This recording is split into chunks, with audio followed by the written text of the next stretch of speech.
One of the things you have to realise about farmers is they don't have a lot of cash. They're not cash rich as a business, they're asset rich. They have the farm buildings, they have the fields and everything else. That's where all their money's tied up. So naturally, when a farmer dies or retires, something happens and they pass it on to the next generation, that's where, all the wealth comes from.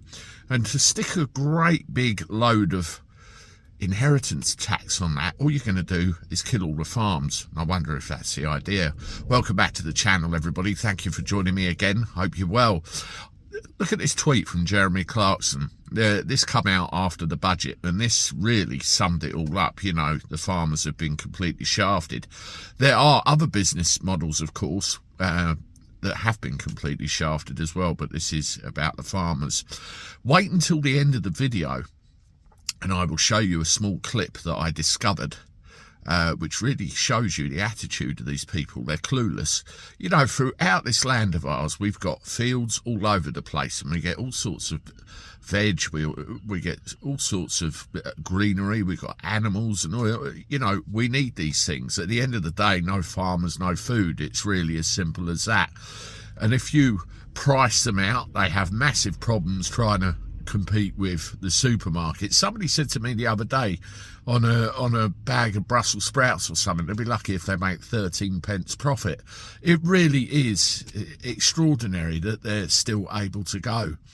And I do wonder that if the inheritance tax situation stops them from being able to pass this on to the next generation and therefore killing the farms, what's going to happen? I'm already seeing loads and loads of house building around my area, and then you've got things like wind farms, solar panels and all this sort of stuff. Somebody made a comment to me the other day as well about, a farmer gets offered a few million quid for their field, so someone could put solar panels on it. Well, why are they not going to do it?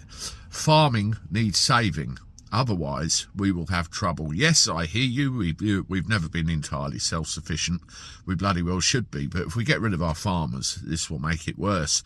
On the 19th of November, unless anything happens to the contrary, there's going to be a gathering in Westminster to do with the farming. I will be there.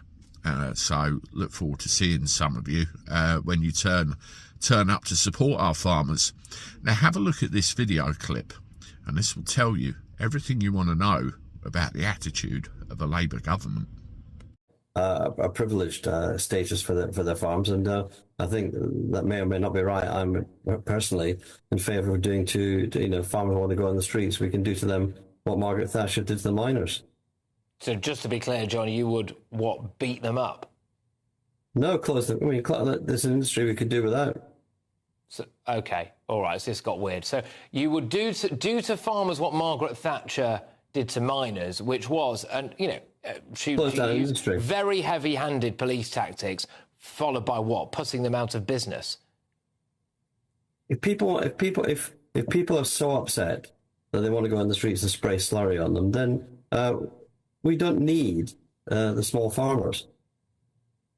Right. Okay, John, I'm not sure that's a particular... You were, just to clarify, you were a former Labour Special Advisor, possibly emphasis on the word former there, but just to go on, Ed Miliband...